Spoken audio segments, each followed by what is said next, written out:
everybody, and welcome to the Paranormal Portal. I'm your host, Brent Thomas. Thank you so much for joining us today. We've got an epic show ahead, but just remember, if any of you have experiences you'd like to share, I'd love to hear from you. You can either email me at paranormalportalradio@gmail.com or head over to paranormalportal.net and scroll down and find the button that says Interview Me, and that'll allow you to look at a calendar of possible times and dates and find a date that works for you. Love to hear your stories, so definitely get in touch with me.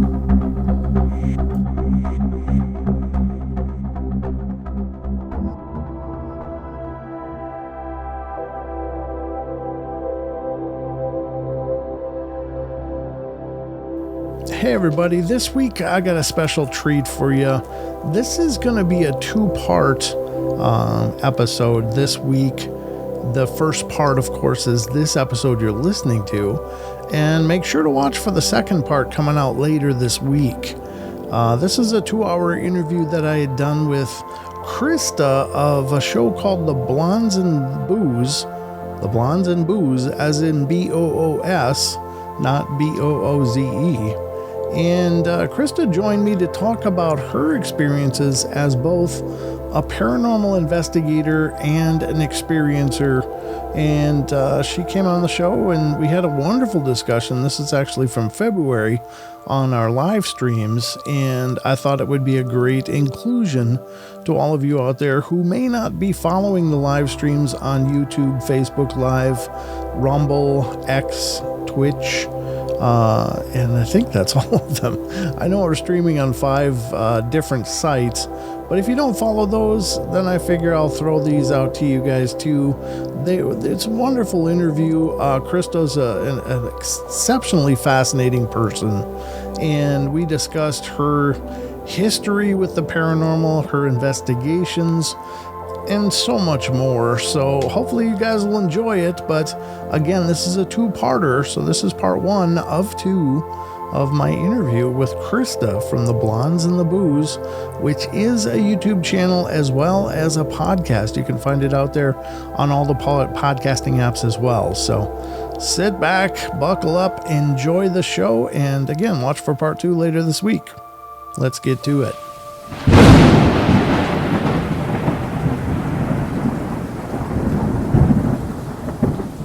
I brought along a guest tonight because, it just makes my life easier. And this is her first appearance on the Paranormal Portal, ladies and gentlemen. I'm speaking of Krista of The Blondes and Booze is here to join me. And we're going to dive into her wealth of knowledge and experience as a paranormal investigator. And of course, she is the co-founder and one of the hosts of Blondes and Booze, and you can find that on YouTube as well as on all the podcast applications. She's out there. Her and Brandy are tearing it up there, and they're doing investigations and they're doing shows. And she's a dynamo all in a whole nother realm. So, hey, Krista, welcome to the show. How you doing? I'm great. How are you doing? Good. I'm just hoping my computer handles it. It's been real doggy lately, and I apologize for that. This is your first appearance, so are you nervous? Not at all. You're a pro. I've done so many of them now. It's just like, it's just, 2 friends sitting around talking, It's just Wednesday. Yeah. Yep. There you go. And that's the nice part. I thought we would tonight just kind of dive into everything you've been through. Not everything. It's only a 2-hour show, but dealing with your interest in the paranormal. I guess we'll probably start with where did you begin, and first of all, how long have you been investigating the paranormal? I've been actually investigating since 2007. Oh, so wow. It's been 18 years now that I've been actually investigating, but I've been interested and into it a lot longer than that. Okay, well, I guess that's a great origin story that we'll get into now. Is how did you get interested in it? What was it? Was it an event for you, or was it just a lifelong interest, or where did this manifest in your world? So my grandma was always into, and my mom too, always watched horror flicks, but my grandma was more into like the metaphysics side of things. Ah, And I didn't know that for a long time, but she was into like ghosts and things like that. And I have a friend who she lives still to this day in a haunted house. And I stayed with her, and weird things would happen in that house. And, we would be sitting up in the middle of the night, back in the day in the early 2000s, computers were slow. And so we would just sit on there and play goofy games sure. sit next to each other. She had like a piano bench. We would sit there and we'd be on the computer, and, we would see shadows, or the dogs would start barking. And my daughter, actually, my daughter now, she's 29 now, but, she was about 5 at the time. She went in the bathroom and she came out. Well, we heard her screaming and crying. Oh, And so we run in there, and she was crying, and she said that the man would not let her out of the bathroom. oh no. Oh, Yeah, so that really piqued my interest. And then so we reached out to several paranormal teams around the St. Louis area. And at the time, I knew nobody.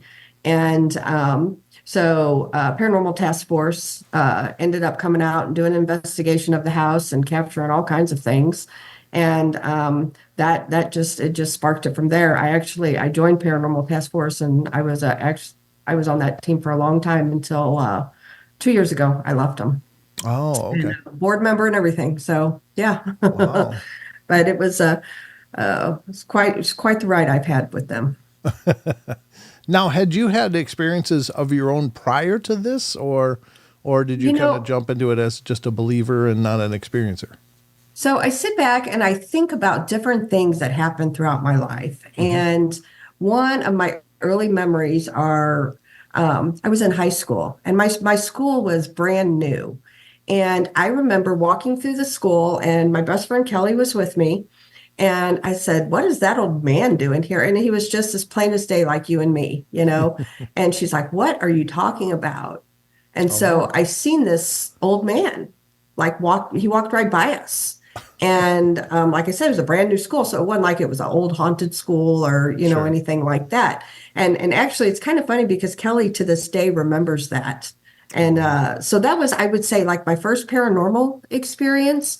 But I think that was more on a metaphysics side of things, because I've had weird things happen since then. I don't use any gifts or anything like that. I actually I studied metaphysics. And that's been 12 years ago through Sarah Lamos.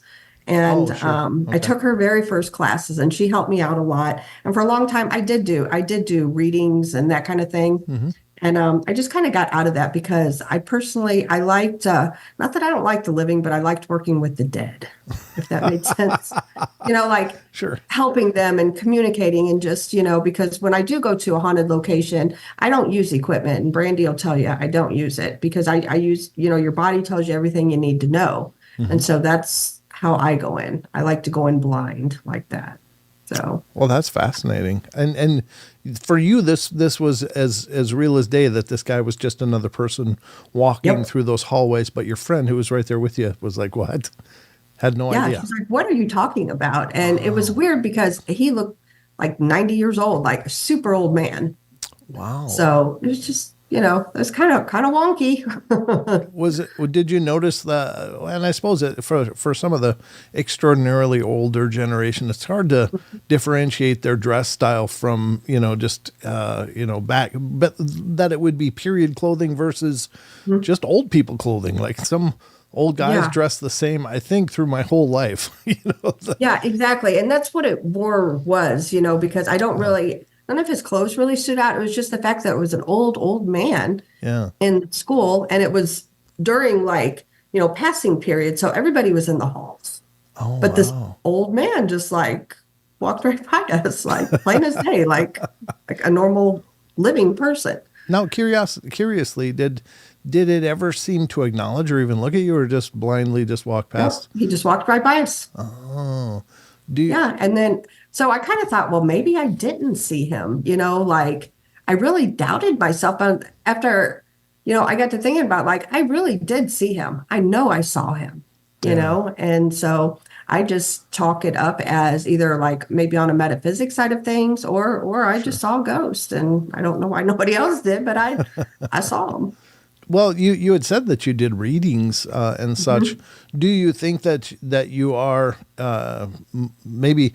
And I don't mean this like some people use it. Well, it's my gifts, but and I don't like that term Yeah. because I think that it's intrinsic to all people that we have Right. these abilities. Just some people are more attuned to it than others. Do you think Exactly. that you were just more attuned than your friend potentially, or I think so. I do. I believe so. At the time, yes. okay, And I didn't really know that I was, yeah, because so like I found out later after my grandmother passed away. My grandma died in 2012. And actually that's really when like everything really hit me. Like I hmm had an epiphany about like metaphysics and like everything changed for me. And it was her death that actually kind of really threw me into all of this right, more so, in the on the metaphysics side of things. So yeah, yeah, like my grandma would she used to like if I had a headache or something, she'd always come by and she would like, touch my head and things like that. Well, it was after she died that my cousins, they said that they would love spending summers with her because she would talk to them about, like different crystals. And that my one cousin said that she always practiced like Reiki and healing of the hands with her. My wow, grandma never told me any of this stuff. I had no idea until after she oh, died. that's too And I bad. would always just thought, when she would touch me, like with a headache, I just like, get away. You know how kids do. And Yeah. that's how I would do her. Oh, don't. But now I know what she was trying to do. She was really trying to help me. Oh, that's really sweet. And Yeah. just for a future question, T-Bone in the chat said, "Can you tell us about the God helmet?" And that's sure something that we can get into. So remind me Yep. once we dive We can do into that. more of this. But I'm just fascinated that maybe this was always a part of your life, even just around you. I grew up pretty esoterically in that regard as well. I had a second cousin who was my mom's second cousin once. No, it was my mom's first cousin, my second cousin kind of thing. But they were peers. But she was like another mother to me, and she really was a big part of my upbringing and raising me. And she taught me a lot about energy and the philosophies and understanding what's going on around us and stuff. So, and I'm so grateful for having that experience. Just because I think it ended up becoming more important to me than ever. I think in diving into this myself, just having Right. an understanding of what is really going on here. But on the other side of it, I think it taught me a lot about myself as a person. Just Yeah. understanding my place in the universe, so to speak, and I think that's something that a lot of us may never really grasp, but I had a good head start. So I'm grateful for that. But maybe that also helped in a more passive way attune you and Sure. tune you into this stuff. So that's really fascinating. Yeah. Yeah. I think, I was at the lowest point in my life when I felt like when it just everything clicked with me. And I think it took that, I'd lost my grandma. It's just there was just a lot of bad stuff going on in my life at that time. And so I was at my lowest point, and it was like an epiphany just hit me, Yeah. and so and this sounds really weird, but I would hear like my name being called. I really thought I was crazy. And to the point that I mean, like I even told my husband, maybe I need to be checked in somewhere because I hear voices. Oh, wow. And so I started reaching out to people. Nobody would help me. And then Sarah Lamos, who ended up being a good friend of mine now, she was the only one that helped me. And she was all the way over in Oregon. And so she did a trick with me on the phone. And she said, I want you to say red or black she said, I got cards here. And we did a Zoom. And she would tell me red or black, and then I would tell her, and then she would hold up the card, and I would guess what it was. I would know. I would just know what it was. And then so we started doing that with Uno cards, and it was weird because it was right. I mean, who does that? So she's like, you're not crazy, and this is what it is. And this is honest to God's truth. At that time, I took Paxil for anxiety. Oh. And after that, it was like I couldn't go in stores because I'd get panic attacks. And so the Paxil was helping. And Sarah told me, she said, I'm not a doctor. She said, but I guarantee you're not going to have to take that medicine forever. And it was probably within 6 months after that. I have not taken an anxiety pill since, and I don't have it anymore. Oh, good for you. I've learned how to deal with it, learned how to cope with everything, and I just turn that stuff off. I don't do anything metaphysics anymore. I don't, Yeah. No, that's fascinating. And I think that's an important and wonderful thing, because I've often wondered that there's some people that have been in my sphere of life, and they seem to be extraordinarily sensitive, but they never really knew it. But they would go through that periods of just this profound anxiety, and almost to becoming agoraphobic. They couldn't even hardly leave their home, and I was like, are you sure this is yours? And maybe you're actually reacting to everyone else's junk around you. Right. And I started talking to them about shielding and protecting themselves and stuff.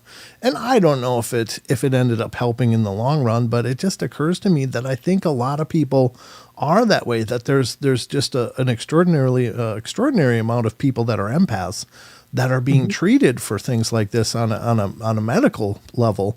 For anxiety, depression, and all this stuff. And maybe it's not even their stuff. Maybe they're sucking it in around them and they didn't know. And they don't know, first of all, that they're doing it. And if they are doing it, they don't know how not to do it. And so that's fascinating that you had that experience as well. Yeah.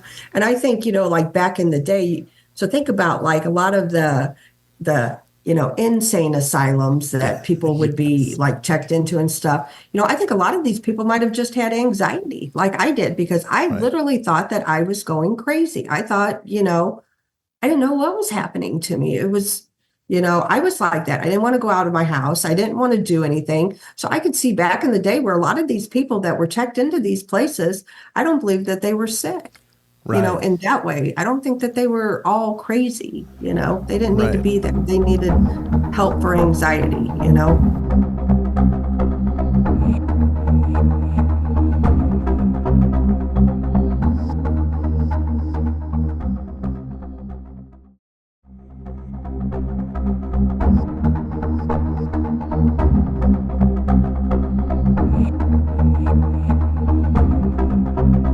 Yes, I think that's extraordinarily profound, and I think it's the amount of people that are capable of this.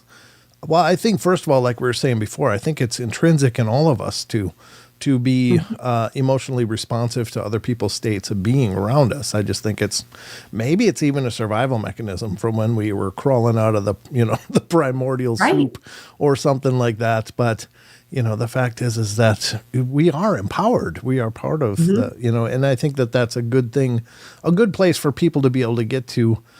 We did have a question up here in chat from Rachel, and I got to scroll up and get it. And she said, in terms of experiencing stuff, she says, I wonder if it's like training your mind, like when you think of, for example, a red pickup truck, and you see a red pickup truck everywhere, but tuning your mind to see spirits or ghosts.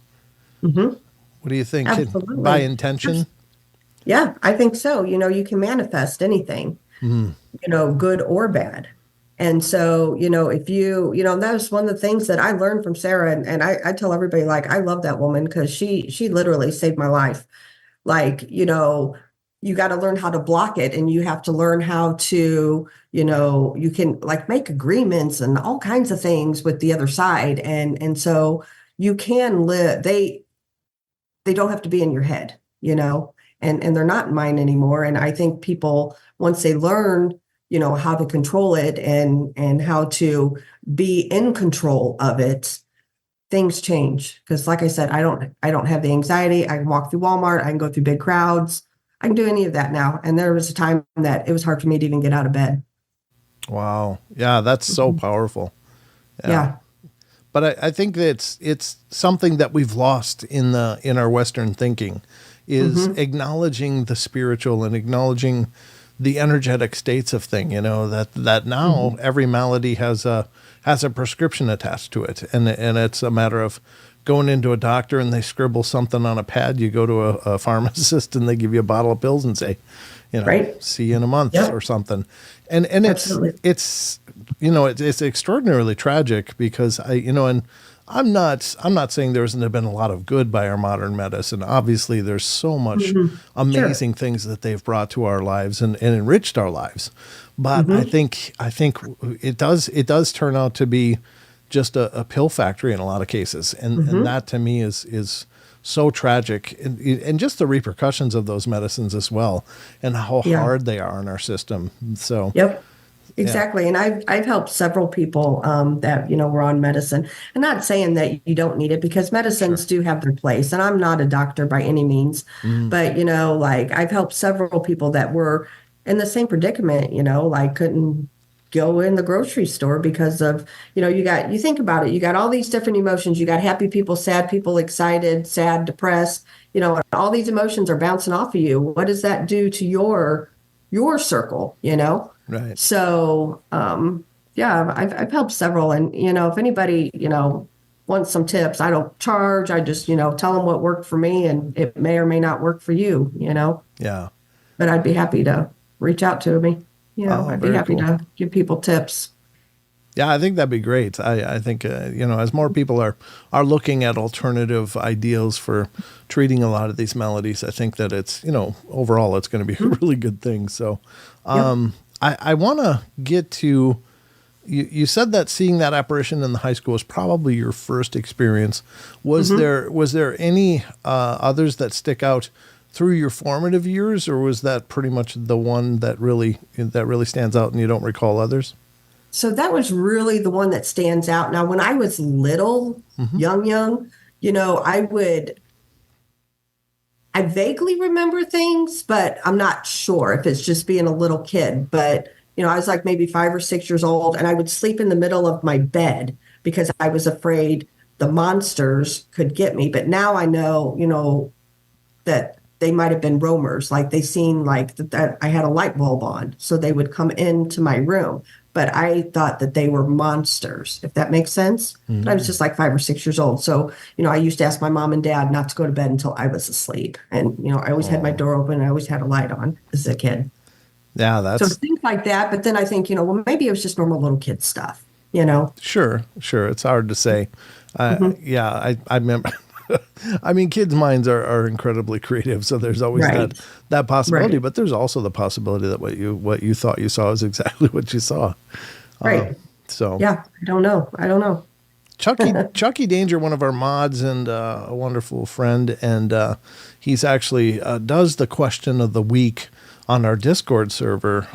He's asking a question. He says, "I'll ask last week's question of the week. Do you think that sometimes when we talk to ghosts, that we may actually be living people in a parallel dimension?" Good question. Could very well be. Okay. I mean, we really don't know, do we? You know? Yeah. Because I believe when people pass, I believe, there is different dimensions, and I believe they're like right there, in their dimension, but it's right there by ours. So it could very well be. Yeah. I think that's, and this is my kind of my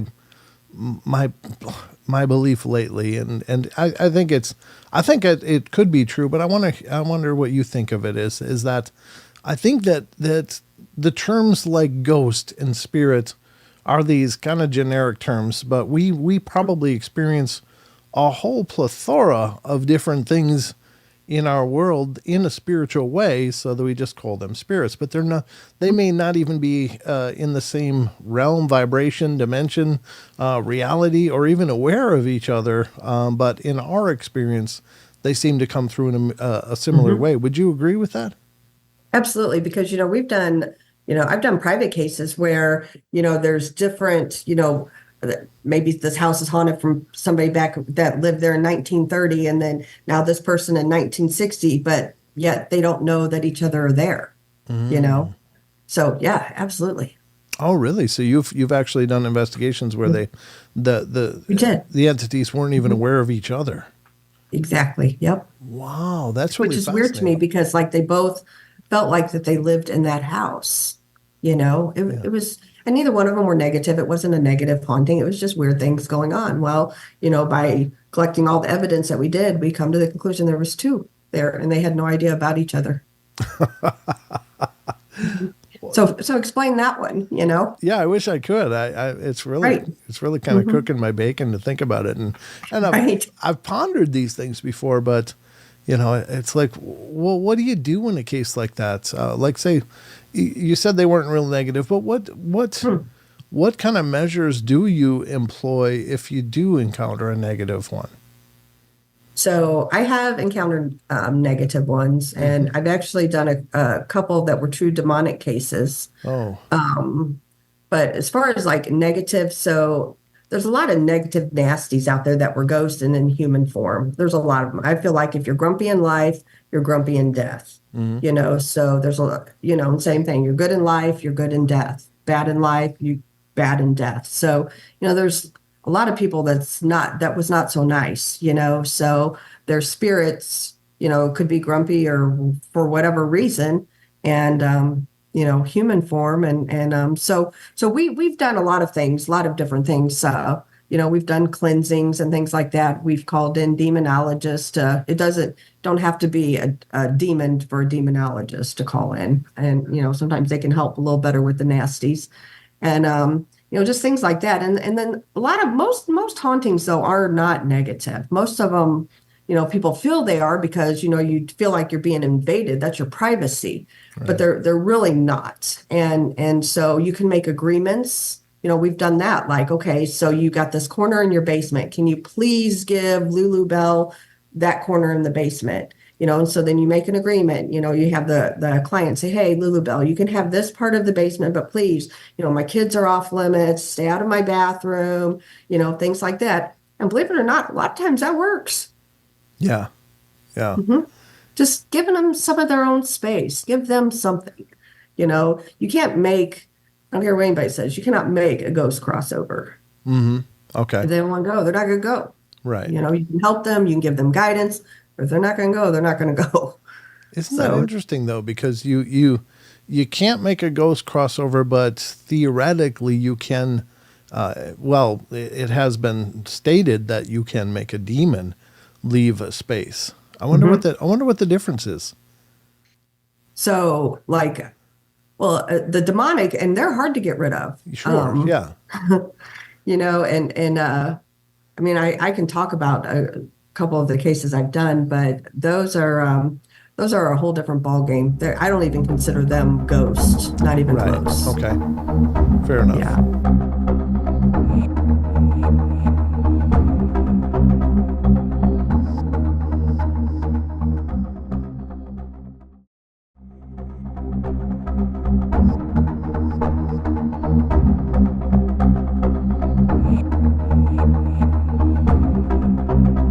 Yeah, if you don't mind, I'd love to hear it. I will say up front, and this has been my position for a long time, that I think in our sphere, the term Hmm. demonic is way overused, and people throw it Absolutely. around like crazy, like it's street cred or Hmm. something, like, and like it maybe makes them feel like they're a bigger deal as investigators because they dealt with it or whatever. But Yep. I don't think, this is my own personal opinion, but I don't think you ever want to really bump into a demon if you can help it, just because Nope.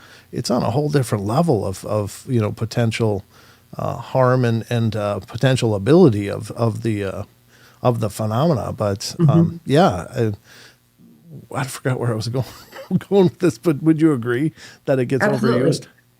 You know, when you talked about like the D word gets used a lot, and it does because you got to think about it. It sells. I don't Yeah, care what anybody says. Scary stuff it's sells. clickbait. So there's a lot of TV shows that I won't name that use that word, and they use that word in places that I personally have investigated, and I know for a fact there's not one of those there. So that word is way overrated, but it's because they make money off of it, which is sad, I think. Yeah, you know yeah, I agree. Mhm. We got a And couple. people, Oh, I'm sorry. Do you I mind? was just going to say, people, use that word, and it's sad because that does put the fear in people, and that's not right, because Yeah, not all ghosts are bad. right. Because yeah, at the end of the day, they go home, and the people that are living there with the Hmm. demon have to keep living there. So yeah, what a horrible Yeah. thing to do. Here, well, there's a couple of, I do want to get into your question or your experiences with the demonic cases, if you don't mind, but Sure. there's, hi, Bill, good to see you over in X. There's a couple questions here, but the first one, Chucky Danger says, do you think ghosts keep spiritual attachments they may have had in life? I mean, they very well could. I mean, I've done several private cases that there's been attachments to items and people, Oh, you okay. know, so yeah, I don't see why not, for sure. And then just like the Ray County Museum that I promote and that you'll be going to in September, you know, there's several items in there with attachments, including a puzzle. It's just, you know, you never know what somebody's or will be attached or what item will be attached to, you know. Sure. Yeah, and it could be as individual as a hairpin or or a car. Yeah, like haunted cars. Yeah. Exactly. Rachel Gets It Right comes in and says, what are your thoughts on child ghosts? Are they children or adults taking child forms or something else non-human trying to deceive people? That's a great question. So it is a great question. This is my thoughts, and it's only my opinion. So doesn't mean I'm right because I don't know.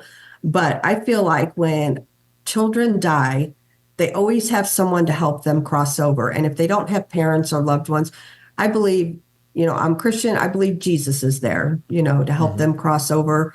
So why would a child ghost stick around? I think they are few and far between.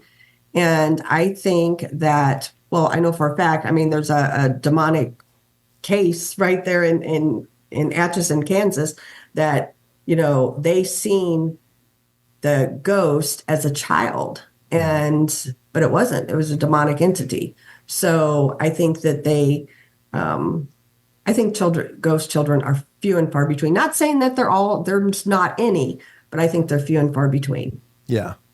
And it's certainly for something that wants to nefariously affect you or impact your life. Appearing like a child would be a good way to get you to put your guard down. Yep, absolutely. Yeah, I agree wholeheartedly.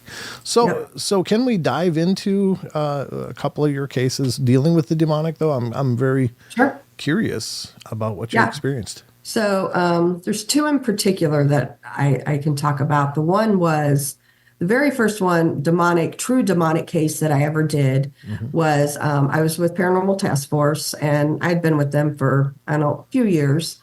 And we were called in because a man, this is a sad story.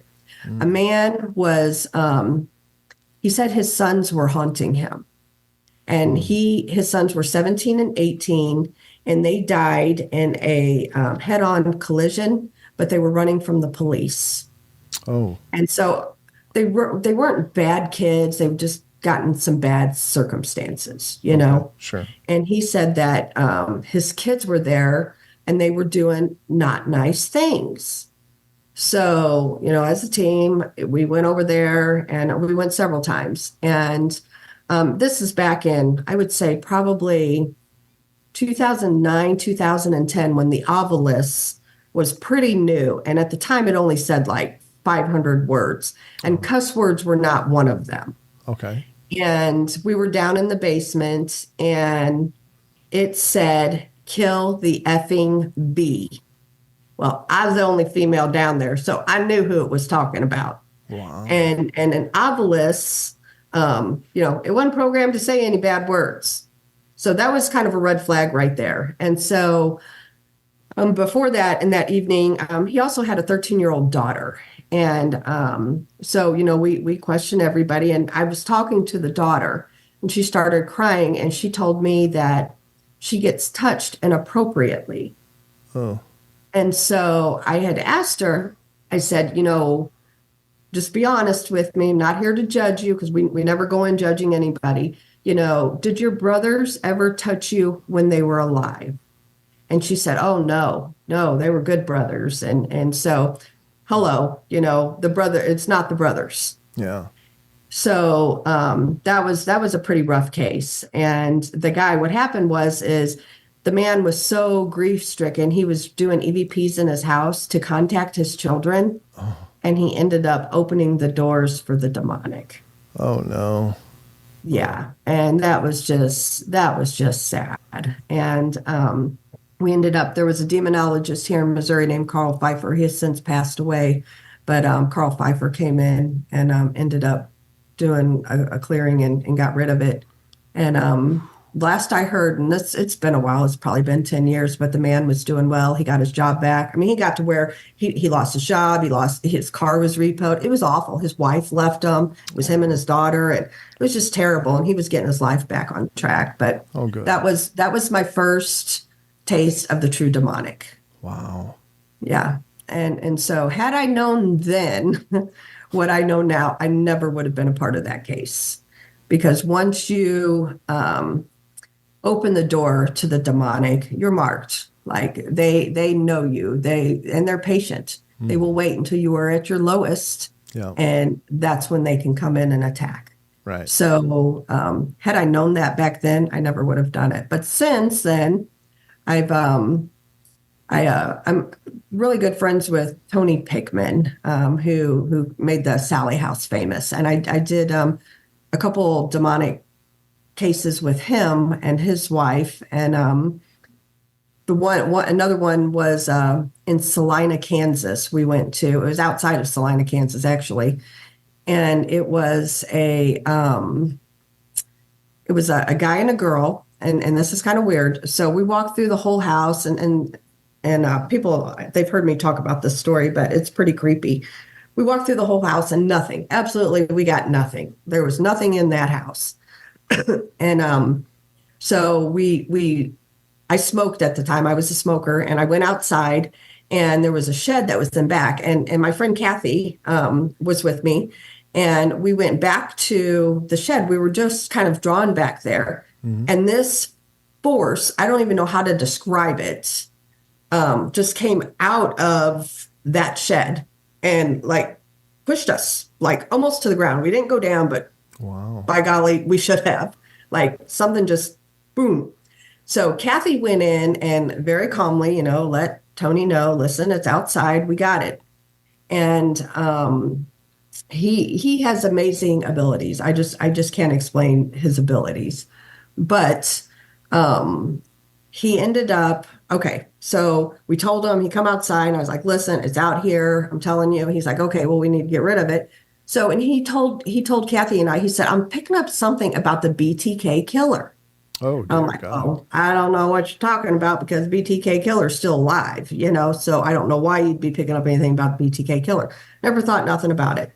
So we go back inside and come to find out, it was a man and a wife, and the wife, when we brought up the BTK killer, she broke down and said that she was one of the surviving victims of the BTK killer. She had been a prostitute in Wichita, Kansas, years and years prior.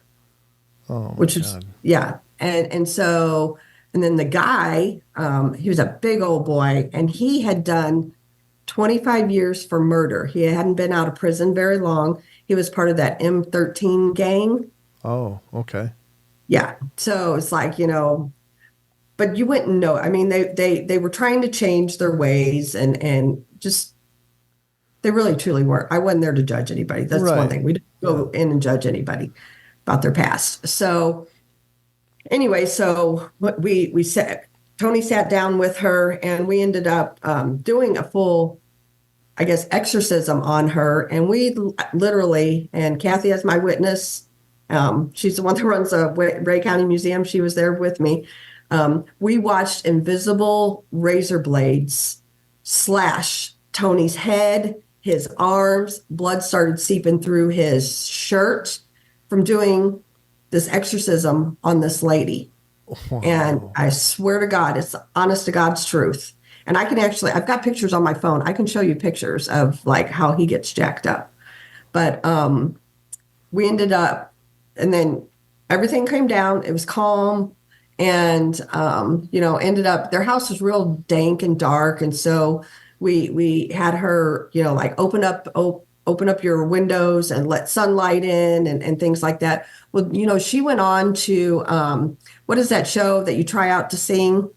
Like America's Got Talent or? American Idol. American Idol. She tried out for American Idol, and she didn't make it. However, she tried out. And so like her life had changed, like they were great, and she ended up repairing her relationship with her children. And so, I mean, it was like a good end to that story, so those are the kind of cases that, like as far as like how the demonic got there. So you look at like her past, who she was, she was a prostitute, and then him, he had murdered somebody. So the two of them, they were just, an accident waiting to happen. They were toxic, toxic to each other even at that time. So anyway, but they ended up doing well. So. Oh, that's really cool. That's a neat success story, and that's what you hope for. The thing with the demonic, I think also is the fact that sometimes, and maybe it's by some trigger or whatever, or some crack that was left unfixed, but they can work their way in, or maybe they do sit there and just wait and watch, because I think they have nothing but time. And time is irrelevant to them. They'll just sit and wait a decade for something to go wrong, and then it's like boom, pouncing like a tiger, and it's absolutely terrifying. And wow, it takes nothing to invite them in. Yeah, and once you invite them in, then I mean, that's it. That's all they need. A lot of times they'll. One case that I know of, Jeremy Leonard, the Cajun demonologist, I studied demonology under him. And his very first demonic case was a lady, it started out as a haunting, and it started going after her children. They physically can't hurt children, but they can kind of torture them and scare them in a way that will make the parent, leave my kids alone, come after me. And that's exactly what she did. Well, they're out. And that's why it used her children to get to her, and it worked. Oh, man. Yikes. Yeah. I mean, there's nothing off the table when you're speaking of the really dark stuff. And that's why I always cringe when people talk about, or glamorize the whole demonic thing. And it's like, you just. And even ghost hunting, people don't realize, I cannot tell you how many private or public investigations I have gone on, and people will say, can you say someone's name in this room? No, don't do that. Don't include me in on that, because you know what? Yeah. You're opening yourself up and everybody else in that room to something that could possibly be negative in that room. Yeah. Or people will say, oh, can you touch my arm? Oh. You're inviting them. Right. Stop. And I always tell people, no, don't do that. This is how we do it. How about the old use my energy thing? Yeah. Oh, heck no. No. Yeah. I always hear that when I'm like, oh God, no, don't. Oh no. Because it's like, put out the welcome mat. Come on in. Right. Nope. Nothing. None of that kind of stuff. And that's why BMR's talked about buying antiques and stuff. I'm like, no, none of that. Because you're just invited in, you pick up something with an attachment. Well, guess what you brought in? You invited it and didn't even know. Right. Wow. Oh dear God. Yeah. We've talked about that. Yeah, that's right. On Rob's show. Yeah. The old attachment items. Have you run into some cases like that you've worked on that were definitely tied back to an item? We did. There was one that was a doll, and it wasn't a demonic case. It was just a nasty ghost, and it was attached to a doll, and it was pretty crazy. So we were sitting at a kitchen table, and there was a door, and then you walk through to a mudroom, and then another door, and all at once we were sitting in the kitchen, and the door that goes into the mudroom, and then the door that goes to the outside, both slammed open and then shut. So that was pretty cool. And anyway, to make a long story short, we ended up taking the doll and we buried it with salt. Oh, wow. Yeah. And what is it with dolls, huh? I mean, again, I think you and I were talking on one of the other shows, and I really dug into dolls trying to figure out, because I'd heard some different ideas about the whole entomology of dolls. And as far as what I could figure is the actual, where did dolls come into practice was pretty ambiguous, but there was a lot of schools of thought that said, look, these were never developed as children's playthings. They were developed as vessels for the dead. And it's like, What does that tell you? Right. But and again, the apparently that's the reason the Amish won't allow faces on their dolls. They say if they have faces, then they are subject to becoming inhabited by an evil spirit. And Right. it's like, wow. Yeah. Yeah. So, Yeah. yeesh. Yeah. Yeah. Dolls don't scare me, but I mean, that's nothing Sure. that, you know, I want in my house, put it that way.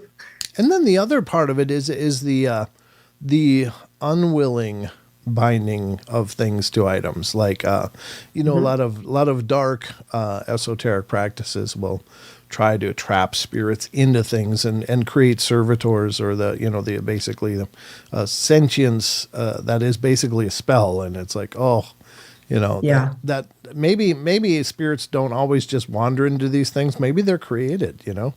They could be manifested. Yep. Yeah. Ugh. Exactly. Creepy. Yeah. And there's another attachment story I can tell you real quick. And there was a chair that was at the Ray County Museum, and it had a negative attachment to it. And it was the chair actually came from the county courthouse there. Oh. And the chair, or I won't say the chair, it's the man that was attached to the chair. Like he went after several people, he scratched several people, and ended up that some fellow friends, they live on a farm out in the middle of nowhere, a couple 100 acres, and he's got grain silos that are no longer in use. So he took the chair, and the chair is in one of his grain silos. So he'll go out every now and then, and take a couple pieces of equipment out there, and he'll do sessions with the chair. Oh, But wow. the chair's out of the museum now. Yeah. It started turning negative, so that chair had to go. Is he still getting evidence from that? Oh yeah. Oh yeah, chair's still pretty active. But that chair is no longer in that museum, so that's all that counts. Yeah, that's creepy. Is there a specific history to the chair itself? The only thing that we've had more than one person come through that museum, and they said that it was somebody who did not nice things to children Oh, okay. attached to that chair. Oh, that could do it. Yeah, that could do it. Yeah. So the chair's out of the museum now. So Yeah. Okay, so Eric Fry's coming in with a question. Can't intelligent spirits just bond on their own, or do they need assistance? that's a good question. I don't know. I really don't know. I mean, I don't know why they couldn't. You know what I'm saying? Yeah. Yeah, I don't know either. That's that, and I'm not really sure what you mean by bonding. I think he means by attaching. Oh, okay. Okay. Yeah. Yeah, So I think so. Yeah. yeah, I think it could go both ways. I think somebody could curse something and bring something to it, and or somebody can pass away and be attached to something, and Yeah. go to that for some reason. And linger at least. What do you think of the idea that sometimes these spirits are, or these hauntings are not, maybe not fully robust presences, but maybe they're fragments of people. I don't know. I got this theory that maybe, I don't know if it's worth getting into, but I'm sincerely curious of your take on this, because I come up with a lot of ideas on my own, and I don't know if they make sense or not, but it just occurs to me that, by virtue of us being alive, we are imbued with the light of the divine. And by virtue of us having that light of the divine, that when our time is up, then that divine light returns. And depending on how you live your life, you can expand that divine light into all of you, or it can just be a nugget inside of you. And then there's all this other crap that is, that maybe how you live your life, or if you're what kind of person you are, that you're not aligned with that divinity. And so perhaps when people pass, the divine part goes back to the source, but all this garbage that they may be more aligned with gets fragmented and left behind, and then can therefore become these hauntings or negative hauntings. What do you think of that? Do you think there's possible merit to that idea? I mean, why not? I mean, look at if you think about it, and not really even on negative thing, but like residual hauntings, Hmm. that's just a loop. So what is that? Right. Right. That maybe that's a portion of what you just said, where part of them, stay and it's just loop because, on a residual, they don't acknowledge you. They don't, it's just there. Right. Yeah, that's a good point. I'd never made that correlation for residual hauntings, but that's Hmm. because I always just considered the residual hauntings just these imprints of, because I think we're always radiating our energy to everything around us, and Hmm. and by virtue of doing repetitive things, then perhaps when I go away, someday somebody's going to be living in this house and seeing this guy sitting over a desk for about 18 hours every day. Right. So hope they don't mind if I stick around, but but I I think hear about you. that. But that's a great point that it could just be Hmm. these maybe not quite self-aware fragments that are left behind, just Right. doing some action that was a part of that person's life. That's a Hmm. good take. Yeah, Okay. and it just keeps repeating itself. Or, I've known of hauntings that only happen, maybe a certain time of the year or a certain day of the Mm. year. Why is that? Kind of maybe the same thing what you were just saying. That's a great point and something to dive into as well, because I lived in an old Victorian house that I owned back in the day, and it was built in 1894, and it was owned by a couple spinsters back then, and eventually changed hands several times. But Hmm. this house was active, but it wasn't active all the time. It was Right. active in certain periods of the year more than others, and you always felt like someone was with you, like you weren't ever really alone. But it was a Hmm. very peaceful place for me. Not everybody else felt that when they came into my home. It didn't like my cousin at all, who was like a brother to me, growing Hmm. up, and even now we're like brothers. But every time he came over, it didn't, didn't seem to like him at all. Hmm. It would vibrate his bed and stuff. And at one point, we were wrestling around back when we were in my 30s or 20s or something like that. He came to visit me, and we were wrestling around in this house, and I think we got a little rough, and the next time he went downstairs, we'd been going up and down the stairs all day, doing laundry and stuff, and barefoot. It was Hmm. the summertime, but suddenly there was like, those utility knives, those razor knives that kind of break off. They got Yep. that, and when they break off, they look like a diamond. Well, Yeah. suddenly in the middle of the stairs was one of those diamond razor blades embedded in the stair, point up, Hmm. and he stepped on it and went all the way to the bone of his heel. I had to pull it out of his foot, but I know I had one of those razor knives, but it was in a cupboard down in this dungeon basement of mine that I never went into. And I was Hmm. like, how did that get there? And I think it was the spirit of that house just going, hey, you're being a little rough. Right. And that something there was protecting you. Yes, exactly. And he didn't like staying there after that at all, at I all. can't blame them. So that was a very, very interesting experience, but it was more apparent to me certain times of the year. And do you think that there's a natural biorhythm to some of this stuff that maybe they can't be active all the time? I do. I definitely do. We did a investigation of a daycare, and it was only like the month of May for like the last 7 years that had any activity, and it was always May. And Oh. so what was the meaning of that? That was weird. We never did figure that one out, but it wasn't nothing negative, and it never hurt any children. It never presented itself to children. So, Mm. as far as I know, it's still there, but Wow. yeah, yeah, I don't know. We never did figure out why the month of May. That was it. So paranormal triage, which is a new name to me, is this: I'm in EMS and I've had experiences with deceased patients. Oof. I Hmm. would love to hear your stories sometime, paranormal Yeah. triage. That sounds like it'd be fascinating to dive into. Hmm. But there are those hot spots too, Krista, right? Like, what is it with hospitals? Of course, asylums, Hmm. prisons. There's these certain locations seem to be these superstorms for this kind of activity. What do you make of that? I absolutely believe that, especially like, hospitals and these prisons, all these places you just named, they're sad places. Yeah. There's nothing happy about those places.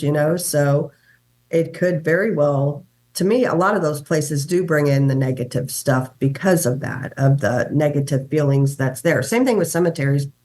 People have heard me say, I don't believe there's good ghosts in cemeteries. I just don't, because when someone passes, they're not going to hang around where their body is. They're going to move on, and there's nothing good about a cemetery. So I think a lot of these places, I think it's just the negative feelings that happen there. It's a beacon for the negative stuff. And I'm not saying demonic all the time, but I feel like, even like negative ghosts, are alarmed, like, hey, I'm going to go there, because I don't know, the energy or something it's calling it, Yeah, I wonder about that too, and I've thought about that. What is it about the negative things that are attracted to the negative energies and stuff? I mean, it's all speculative, but that certainly does seem to be the case. I've never really thought about that, about cemeteries not being inhabited, but because I always wondered if perhaps there was still some sort of maybe residual energy, spiritual energy still attached to the bodies which are buried there, or if there's maybe some attraction of the formerly living spirit to their body, that they would sometimes be there and not there. I don't, but that's interesting. Great point. Because you're right, they are sad places. That's where people had to bid farewell to their loved ones, or people that meant the world to them, and so the ground is literally littered in tears. And same, with prisons, what is good about a prison? Yeah, well, it's good for the rest of us. But. So that, to me, that opens the door for negative type stuff, and even a lot of these asylums and things like that. A lot of awful things went on in those places. So it's like a beacon for negative stuff. Yeah, and I think it's important what you've said. It's not necessarily demons, but there are other entities or energies which seem to thrive on that aren't demonic by definition, but they would be something maybe lower vibrational, or how would you? I would just call them, so in my world, how I was taught, it's either one or the other, either a human entity or demonic. A human entity, they walk this earth. The demonic have never walked this earth. So, I just believe there are nasty human entities out there that, aren't demonic. And I think a lot of these nasty human entities, are in like these prisons and things like that, where people get scratched or whatever, pushed, or, it's human spirits. It's not always the D word. Okay. But certainly human spirits could be very dark and very twisted. Absolutely. Yeah. Oh yeah. I've been choked twice by two different nasty human spirits in two different locations. Oh, really? What does that feel like? Does it feel like you've got hands around your throat and it's squeezing? The first one, yes, that one was a strong one. I was gagging and coughing, and I could feel it around my neck, and I actually even had handprints on my neck. Oh, wow. My teammate got me out of there quick. Okay. And when I was outside for a few minutes, I come to and I quit my coughing. Literally, it was like two hands just squeezing my neck. Wow. And the second one wasn't quite as bad. Like, I could feel it, but it wasn't as bad as the first one. The second one, it was a nasty human spirit, and it was actually at the Ray County Museum, which that one's been removed. But he didn't like me at all, not even a little bit. And he tried to get me out of there, and it worked. I had to go outside, and then I ended up calling Jeremy Leonard, the guy I studied demonology under, and we called him. It was like 6:00 in the morning. There was a overnight ghost hunt, and Kathy and I were sitting down in the genealogy room, and just out of the blue, it got me. And so we ended up calling Jeremy, and he's like, you need to go back in there and face it, and I did, and we ended up going back and totally getting rid of them. But yeah, wow, that's creepy as hell. All right, guys. Well, that's going to wrap up part 1 of my interview with Krista of the Blondes and Booze. Again, please watch for part 2, which will be coming out later this week. I hope you guys enjoyed part 1. Part 2 is just going to keep getting better. So keep watching for that release upcoming in just a couple days or so. So until then, you all have a great rest of your day.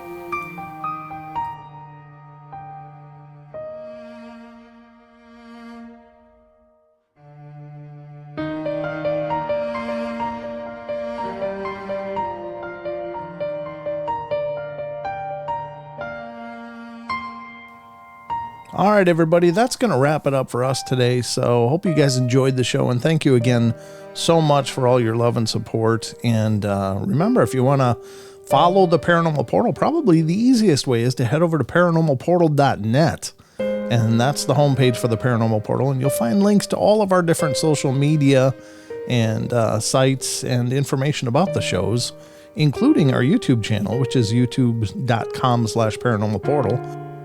Or just look for Paranormal Portal on Google or whatever search engine, and you'll find links to our social media such as Facebook, Instagram, TikTok, and Twitter. So we're kind of all over the place, and we're spreading as well as we can. But anyway, thank you so much for the love and support. Y'all take care, and remember, we love y'all. Be good, be kind, be nice.